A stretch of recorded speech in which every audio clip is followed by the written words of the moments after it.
আমাদের বাড়িতে চিংড়ি মাছটা বরাবরই একটু বেশি আসে, আর এই চিংড়ি মাছের যে কোনো রেসিপি করতে আমার কিন্তু দারুণ লাগে, কারণ ঝামেলাটা অনেকটাই কম থাকে আর খেতেও কিন্তু এই চিংড়ি মাছের আলাদাই একটা স্বাদ।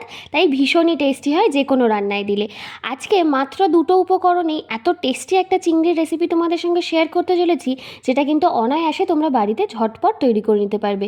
চিংড়ি মাছগুলো ধুয়ে পরিষ্কার করে নিয়েছিলাম, এবার নুন আর হলুদ দিয়ে মাছটাকে ভালো করে মেখে রেখে দিলাম। আর এই চিংড়ি মাছের নুন হলুদ মাখিয়ে কিছুক্ষণ রাখতে পারলে কিন্তু বেশ ভালো হয়। এবার একটা নিয়ে নিলাম মিক্সিং জার, আর তার মধ্যে দিয়ে দিলাম কালো সর্ষে। চাইলে তোমরা এখানে কিছুটা পরিমাণ সাদা সর্ষেও দিতে পারো, তবে কালো সর্ষেটা দিলে কিন্তু ঝাঁঝটা বেশি ভালো আসে।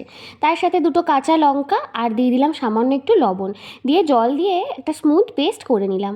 এদিকে কড়াইয়ের মধ্যে কিছুটা সর্ষের তেল ভালো মতো গরম করে নিলাম, আর ওই নুন হলুদ মাখিয়ে রাখা চিংড়ি মাছগুলোকে এবার কড়াইতে দিয়ে দিলাম। চিংড়ি মাছ কিন্তু খুব বেশি ভাজার কোনো প্রয়োজন হয় না, আর খুব বেশি ভাজলে চিংড়ি মাছ শক্ত হয়ে যায়, তাই খেতে একদমই ভালো লাগে না। তাই 2-3 মিনিটের মতো নেড়ে চেড়ে দুদিকটা হালকা একটু কালার পাল্টে আসলেই চিংড়ি মাছগুলো একে একে তেল থেকে নামিয়ে নেবো। চিংড়ি মাছের কালারটা দেখো একটু চেঞ্জ হয়ে এসছে, আর ওপরে একটা সুন্দর ভাজার দাগ চলে এসছে। এবার কিন্তু মাছগুলোকে আমি এক এক করে কড়াই থেকে নামিয়ে নিচ্ছি। আচ্ছা, তোমরা কারা কারা চিংড়ি মাছ খেতে খুব পছন্দ করো আমাকে কিন্তু কমেন্ট করে অবশ্যই জানিও। মাছটাকে তুলে নেওয়ার পরে এবার ওই কড়াইয়ে আরেকটু তেল দিয়ে দিলাম, আর তেলটা গরম হয়ে আসলে তার মধ্যে দিয়ে দিলাম কালো জিরে। কালো জিরেটা তেলের মধ্যে একটু নেড়ে চেড়ে নিয়ে তার মধ্যে এবার আমি দিয়ে দিচ্ছি ওই বানিয়ে রাখা পেস্টটা। আর পেস্টটা দেওয়ার পরেও কিন্তু কিছুক্ষণের জন্য ভালো মতো নেড়ে চেড়ে নেব। বাটির মধ্যে একটু জল দিয়ে আমি পুরো পেস্টটাকে ভালো মতো কিন্তু কড়াইয়ে ঢেলে নিলাম। সর্ষেটাকে 2-3 মিনিটের মতো একটু কষিয়ে নেব।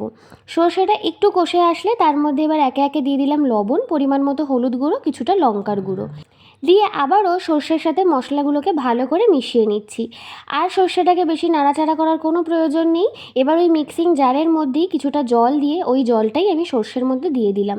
এখানে খুব বেশি জলের কিন্তু কোনো প্রয়োজন নেই। এবার এই সর্ষে দেওয়া জলটা একটু ভালো মতো ফুটে আসলেই ওই ভেজে রাখা চিংড়ি মাছটা আমি এর মধ্যে দিয়ে দিচ্ছি, দিয়ে আবারও একটু ভালো মতো নেড়ে চেড়ে নিচ্ছি। সর্ষের সাথে চিংড়ি মাছটা ভালো মতো ফুটে আসলে আর এই চিংড়ি মাছগুলো একটু নরম হয়ে আসলেই কিন্তু রেসিপিটা প্রায় তৈরি। ভালো মতো দেখো সর্ষেটা ফুটে এসছে, আর চিংড়ির সাথে কিন্তু বেশ গা মাখা হয়ে এসছে। ব্যাস, রেসিপিটা একদম তৈরি। খুবই চটপট তৈরি হয়ে যায়, আর খেতে তো গরম ভাতে দুর্দান্ত লাগে। নামানোর আগে আরও দুটো কাঁচা পাকা লঙ্কা আর তার সাথে কিছুটা সর্ষের তেল দিয়ে দিলাম, দিয়ে আরও 1 মিনিট মতো একটু ফুটিয়ে নিলাম। ব্যাস রেডি। এবার একটা প্লেটের মধ্যে আমি নামিয়ে নিলাম। এই রেসিপিটা এতটাই টেস্টি হয় যে আমাদের বাড়ির প্রত্যেকে কিন্তু এটা খেতে ভীষণ পছন্দ করে। তোমরাও বাড়িতে এইভাবে চিংড়ির এই রেসিপিটা কিন্তু একবার অবশ্যই ট্রাই করে দেখতে পারো। ভীষণই ভালো লাগে, গরম গরম এক থালা ভাত কিন্তু নিমেষেই শেষ হয়ে যাবে। আজকের ভিডিওটা তাহলে এই পর্যন্তই। ভিডিওটা ভালো লাগলে লাইক আর চ্যানেলটাকে সাবস্ক্রাইব করে দিও, আর ফেসবুক পেজটাকেও ফলো করে দিও।